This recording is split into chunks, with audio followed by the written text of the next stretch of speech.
Good evening, praise the lord, hallelujah. સર્વને સાધની સલામ. પ્રભુનું વચન કહે છે, કેમ કે હું યહોવા તારો ઈશ્વર તારા જમણા હાથને પકડી રાખીને તને કહું છું કે તું બીસ નહીં. હાલેલુયા. તું બીસ નહીં. હાલેલુયા.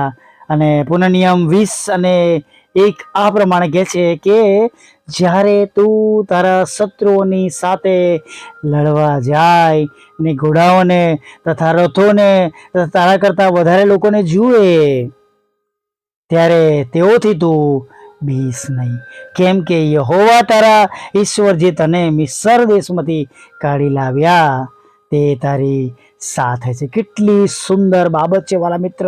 પુનઃનિયમ 20 અને 1 તમે વાંચજો નહીં કે જ્યારે તમે યુદ્ધ કરવાના માટે જાઓ કે છે અને ત્યારે તમે રથોને ઘોડાઓને અને માણસોને તમારા કરતાં વધારે જુઓ ત્યારે કે તમે ગભરાશો નહીં, બીસો નહીં.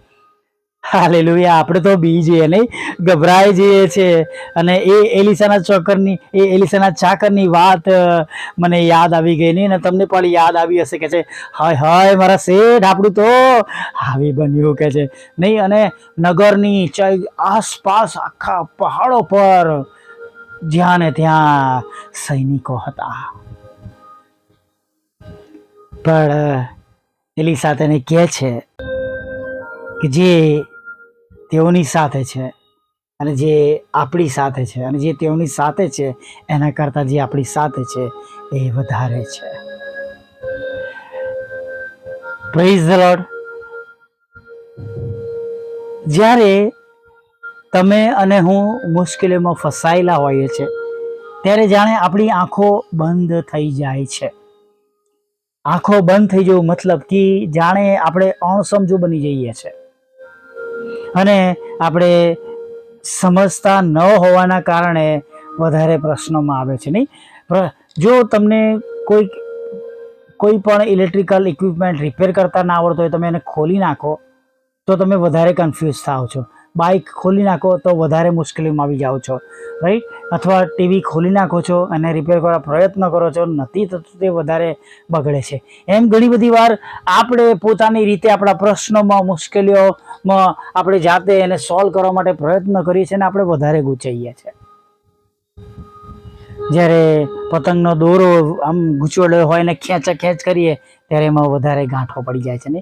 પણ એને તમે જુઓ, શાંતિથી ધીમે ધીમે એને ખોલવા બેસો છો તો તમે એને પૂરેપૂરો ખોલી શકો છો. ધીરજ, શાંત રહેવાની જરૂર છે ને. નિગમન 14 અને 14 આપણે જોઈએ છે, તમારે તો શાંત રહેવાનું છે. આપણી મુશ્કેલીઓના સમયમાં આપણે શાંત થઈ. વાલા મિત્રો, આ સમય મારા માટે પણ એવો જ છે. ઘણા બધા મને સપોર્ટ કરનારા, ક્ષમા કરજો કોઈ કમ્પ્લેન નથી, પણ મારી સાક્ષી એટલે આપું છું કે તમને ઉત્તેજન મળે. અને કોઈને હું દોષિત ઠરાવતો નથી. પ્રભુ બધાને આશીર્વાદ આપો. પણ ભલા મિત્રો, એક યા બીજી રીતે ખોટી બાબતો દ્વારા, રૂમર્સ દ્વારા, અફવાઓ દ્વારા ઘણા બધા લોકોને મારી પાસેથી દૂર કરવામાં આવ્યા. આ જાન્યુઆરીથી બહુ ભયંકર એની શરૂઆત થઈ. એનું કારણ હું જાણું છું, પણ હું બોલવા માગતો નથી, કેમ કે મારે શાંત રહેવાનું છે. મારા પ્રભુ એના માટે લડવાના છે નહીં, અને એનો જવાબ પ્રભુને આપવાનો છે, મને નહીં, કેમ કે આ તો ઈશ્વરનું કાર્ય છે. અને જ્યારે મારા પપ્પા જીવતા હતા અને હું એ બાબતોને નિરાશ થઉં, દુઃખી થઉં, તો મારા પપ્પા મને બહુ સરસ સમજાવે. મારા ખભા પર હાથ રાખીને બહુ વાલથી મને કહે, બેટા તું જે કામ કરે છે તારું છે. હું કહું કે ના ડેડી, મારું નથી, આ તો ઈસુ બાપનું કામ છે. તો તું કેમ ગભરાય છે? એવો તારી સામે નહીં, એવો તો ઈસુ બાપની સામે. તેઓ તો ઈસુ બાપની સામે થયા છે અને એનો જવાબ ઈસુ બાપ આપશે નહીં. અને માટે આપણે પણ આપણા સમયોમાં, આપણી તકલીફોમાં, આપણી મુશ્કેલીઓમાં આપણે શાંત રહેવાનું છે. હાલેલુયા. છે ચોક્કસ શૈતાન કોઈનો પણ ઉપયોગ તમારા માટે કરી શકે છે. ને આ છે એવી પરિસ્થિતિમાંથી હું પસાર થયો એટલે સુધી કે છેલ્લે તેમણે બિબ્લિકલ વાતો પર તો તેઓએ નુકસાન કર્યું. લિંકને રોકી, લોકોને ન ફોલો કરવા માટે કહ્યું, અનફોલો કરવા માટે, અનફ્રેન્ડ, બ્લોક કરવા માટે, પ્રભુના વચનો આગળ ન વધવાનું માટે છેલ્લામાં છેલ્લી પાયરીનું તેઓએ કામ કર્યું. પણ ચોક્કસ ઈશ્વરના રાજ્યમાં એ બધાનો ન્યાય થશે, પણ પ્રભુનું કામ ક્યારેય અટક્યું નથી. હાલેલુયા. અને અન્ય જેઓ પ્રભુને નથી ઓળખતા તેઓ પણ પૂઠે લાગ્યા. પણ પ્રભુનું વચન કહે છે કે જ્યારે લોકો તરેની વાતો કરીને તમારી પૂઠે લાગે ત્યારે તમારા માટે આપણે શાંત રહેવાનું છે. આપણે બહુ દુઃખી થવાની જરૂર નથી, કેમ કે પ્રભુ કહે છે એવા સમયે જ્યારે આપણે પ્રભુ ભરોસો રાખીએ છીએ, વિશ્વાસ કરીએ છીએ, કેમ કે આકાશમાં બદલો મોટો છે. હાલેલુયા. જ્યારે પ્રભુની પાસે જઈશું ત્યારે આ બધી બાબતોના લીધે આપણો બદલો મોટો થવાનો છે. પણ વાલા મિત્રો, જે મુખ્ય બાબત કહેવાની એ છે કે આપણે આપણા સમયમાં શાંત રહીએ. પ્રભુ કદી આપણને મૂકીને જતા નથી, કદી છોડી દેતા નથી, પણ આપણે હાફળા ફાફડા થઈએ છીએ. જેમ ગીત શાસ્ત્ર 66માં આપણે વાંચીએ છીએ કે તેમણે મારી પ્રાર્થનાની કદી અવગણના કરી નથી. મારી પ્રાર્થના પર તેમણે કાન ધર્યો છે. હાલેલુયા. તેઓ સાંભળે છે, ચોક્કસ સમય પર જવાબ આપણને મળે છે.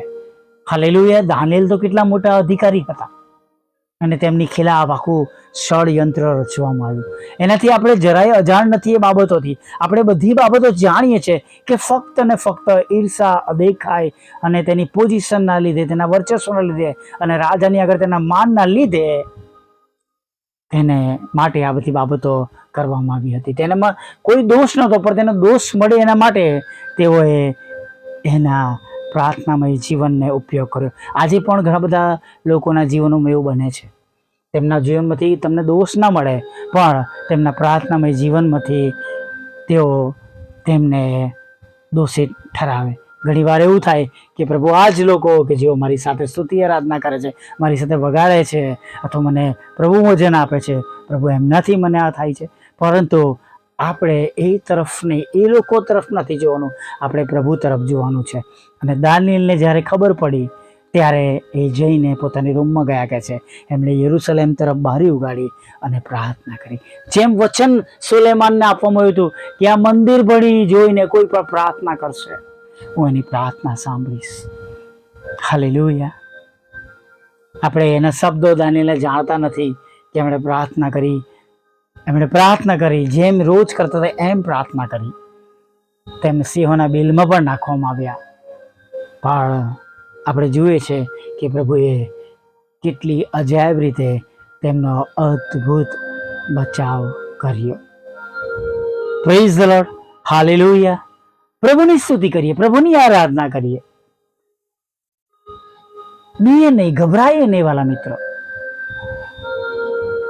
જે કઈ બાબતો છે એ બાબતો આપણે આપણા પ્રભુના હાથમાં સોંપી દઈએ. અને તમે જુઓ કે પ્રભુનો હાથ, હાલેલુયા, એ આપણી સંભાળ રાખે છે. ઈશ્વરનો હાથ આપણને બચાવે છે. ઈશ્વરનો હાથ આપણને હૂંફ આપે છે. ઈશ્વરના હાથમાં, તેમના વાલા દીકરાના હાથમાં ખીલા છે, જે સાબિતી છે, જે તમને મને પ્રેમ કરે છે, જ્યાંથી રક્ત ટપક્યું. હાલેલુયા. ઈશ્વરના હાથ આપણી રક્ષા કરશે, આપણો બચાવ કરશે, આપણી સંભાળ લેશે, આપણી કાળજી લેશે. અને માટે વાલા મિત્રો, આજે સાંજે દુઃખી ના થઈ, ગભરાઈએ નહીં. ગમે તેવી પરિસ્થિતિમાંથી તમે અને હું પસાર કેમ ન થતા હોય, પ્રભુ પાસે દરેક બાબતોને માટે રસ્તાઓ છે. મોટી બાબતો આપણી સામે હોય, લોકોનું ટોળું હોય, બીએ નહીં, ગભરાય નહીં. ભલે તમે કે હું એકલા હોય, કેમ કે પ્રભુમાં વિજય નિશ્ચિત છે. હાલેલુયા. Praise the lord. આવો આગળ સાંજના સમયમાં વધીએ અને આપણા મસ્તકો આપણા ઈશ્વરની આગળ આપણે નમાવીએ. ભલા પ્રભુ, અમે તમારી સ્તુતિ કરીએ છીએ અને તમારો પુષ્કળ આભાર માનીએ છીએ. આભાર માનતા, સ્તુતિ કરતા, આરાધના કરતા પ્રભુ તમારા ચરણોમાં નમી જઈએ છીએ. થેન્ક યુ પ્રભુ, થેન્ક યુ પ્રભુ, થેન્ક યુ પ્રભુ કે ફરીને એકવાર પ્રભુ તમારી આગળ નમવાને માટે પ્રભુ દિવસના અંત ભાગમાં તમે અમને લઈને આવ્યા છો. પ્રભુ તમે આખો દિવસ તમે અમારી સંભાળ લીધી, કાળજી લીધી, અમારી સાથે રહ્યા, અને પ્રભુ વચન દ્વારા અલગ અલગ રીતે પ્રભુ તમે મારી સાથે વાત કરો છો પ્રભુ. તમે કહો છો બીસ નહીં, હું તારી સાથે છું, હું તને સહાય કરીશ, હું તને મદદ કરીશ. પ્રભુ એક ખાતરી તમે આપી છે કે હું યહોવા તારા ઈશ્વર તારા જમણા હાથને પકડી રાખી તને કહું છું. અને પ્રભુ આ સમયો દરમિયાન પ્રભુ અમને બધાને પ્રભુ તમારા વચન પર વિશ્વાસ કરતા શીખવો, અને પ્રભુ તમારી પાછળ વિશ્વાસથી ચાલતા શીખવો પ્રભુ. અને પ્રભુ અમને એ બાબતો શીખવો કે મેં મુશ્કેલીઓ તરફ નહીં, તકલીફો તરફ નહીં, ચિંતાઓ તરફ નહીં, બીમારીઓ તરફ નહીં, જાણે અમારા માટે જે બાબતો આવશ્યક છે એ તરફ નહીં, પણ જે તમે બધું અમારા માટે કરી શકો છો, જે બધું તમે અમારા માટે કરો છો, કરવાનો છો, એ તરફ અમારી દ્રષ્ટિ રહે. અને એમ પ્રભુ અમે હિંમતવાન બનીએ અને પ્રભુ અમે તમારો મહિમા પ્રગટ કરી શકીએ એવું તમે થવા દેજો પ્રભુ. જેમ સવારથી તમે અમારી સાથે છો પ્રભુ, આગળના સમયમાં અમારી સાથે રહેજો, અમારી સંભાળ લેજો, અમારી કાળજી લેજો, અમારા પાપોની ક્ષમા કરજો, નવો ને તાજો અભિષેક આપજો, વચનને સાચી રીતે પ્રગટ કરવાના માટે હિંમત અને બળ આપજો, વચનને સાંભળવા માટે પ્રભુ સમજશક્તિ, જ્ઞાન અને બુદ્ધિ આપજો. અને ઘણા બધા લોકોને પ્રભુ તમારા વચનોની સમજ આપી શકીએ પ્રભુ, અને પ્રભુ તમારા વચન પ્રમાણે પ્રભુ તેના ખુલાસો આપી શકીએ પ્રભુ પિતા. મન ગમતા નહીં પ્રભુ પિતા, અથવા મન ફાવે એમ નહીં, પણ જે તમારી યોજના પ્રમાણેના છે, જે તમારી ઈચ્છા પ્રમાણેના છે, એ સગળા ખુલાસા તમે પૂરા પાડજો. એટલા માટે કે અમે બધા જ પ્રભુ સાંભળનાર પ્રભુ, ભાગ લેનાર સંગતોમાં આશીર્વાદિત થઈએ, સાચા માર્ગ પર ચાલીએ અને ટૂંકા રસ્તા પર પ્રભુ અમે ચાલી શકીએ પ્રભુ પિતા. મજબૂત બનીએ, સ્થિર રહીએ, ધીરજ રાખતા શીખીએ, અને દરેક સંજોગોમાં, દરેક પરિસ્થિતિમાં પ્રભુ અમે તમારી સ્તુતિ આરાધના કરનારા અને તમારામાં આનંદ કરનારા તમારા બાળકો બનીએ એવું તમે થવા દેજો પ્રભુ. આ જ સમયમાં અમે આત્મા અને સત્યતાથી તમારું ભજન કરનારા બનીએ પ્રભુ એવું તમે થવા દેજો પ્રભુ. હા પ્રભુ, અમારા પગોને તમે ડગવા દેશો નહીં પ્રભુ. અને પ્રભુ તમે પ્રભુ શૈતાન શત્રુઓનો વિજય અમારા જીવનમાં થવા દેશો નહીં. યશાયા 54:17 પ્રમાણે અમારી વિરુદ્ધની તમામ દુષ્ટ યોજનાઓ પ્રભુ તમારા પવિત્ર નામમાં નાશ પામે પ્રભુ એવી અમે પ્રાર્થના કરી છે. કોઈ પણ બાબત પ્રભુ અમારા જીવનમાં પરમેશ્વર પિતા રાજ ન કરે, કેવળ રાજ તમે કરો પ્રભુ. તમે આપેલા શરીરો પર પ્રભુ તમારો અધિકાર છે, તમે આપેલા જીવન પર તમારો અધિકાર છે, જે કંઈ તમે આપ્યું છે એના પર પ્રભુ તમારો અધિકાર છે. ત્યારે પ્રભુ સર્વ એના પરથી પ્રભુ એ તમારા આશીર્વાદો, બ્લેસિંગ્સ પરથી પ્રભુ જે કંઈ અઘટિત બાબતો છે પ્રભુ ઈસુ ખ્રિસ્તના નામમાં આજે સાંજે એ નાશ પામે એવી પ્રાર્થના કરી છે. અને જે તમે આશીર્વાદો આપ્યા છે પ્રભુ, એ આશીર્વાદોનો મેં પ્રભુ સ્વીકાર કરી શકીએ, એનો આનંદ માણી શકીએ પ્રભુ, એમાં અમે તમારામાં મહિમા પામી શકીએ એવું તમે થવા દેજો પ્રભુ પિતા.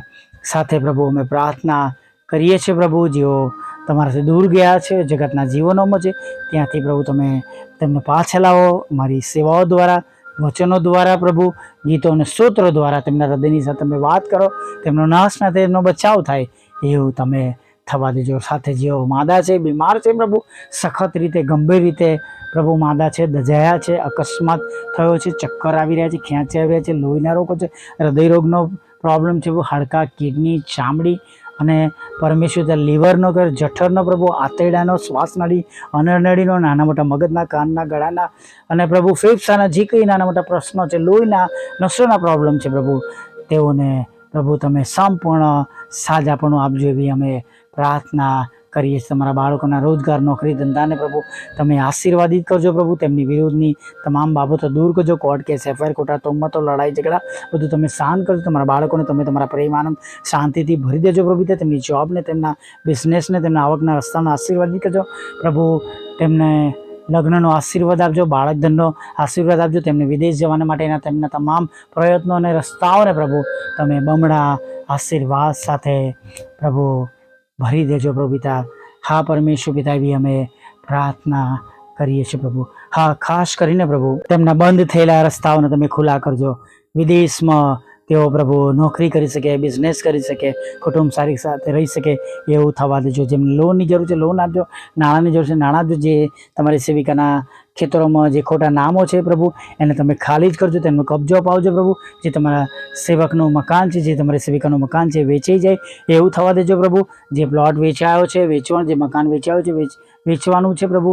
એના પર જે કંઈ લોન મળ્યું પાત્ર જરૂરી છે લોન મળે, જે કંઈ નાણાં રોકાયેલા છે એ નાણાં પણ પ્રાપ્ત થાય એવું થવા દેજો. વિધવા વિધવા બહેનો, નાતો મનબુદ્ધિ લોકો, માનસિક રોગી, વિકલાંગોની પણ સાથે રહેજો. તેમના દુઃખને તમે નોંધ ન લેજો, તેમના આંખના આંસુને તમે આનંદમાં બદલજો. અમારી સેવાને પણ તમે આશીર્વાદિત કરજો. અને ખાસ કરીને પ્રભુજી છેલ્લી બાબત માગી છે એ પણ તમે બહુ જલ્દીથી અમને પૂરી પાડજો પ્રભુ. અને જે ગુમાવ્યું છે તમારા આશીર્વાદ સાથે પાછું આપજો.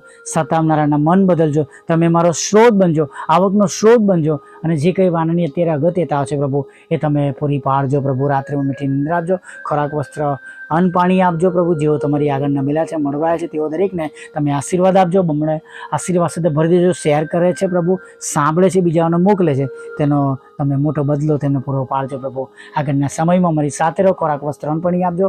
અને વિશેષ પ્રભુ એક સુંદર નવી સવારમાં ફરીવાર તમારું ભજન કરવા માટે તેલી લાવજો એવું માગતા પ્રભુ ઈસુ ખ્રિસ્તના પવિત્ર અને બુલંદ નામમાં આટલું સાંભળો દેવા માન્ય કરજો. આમીન, આમીન, આમીન.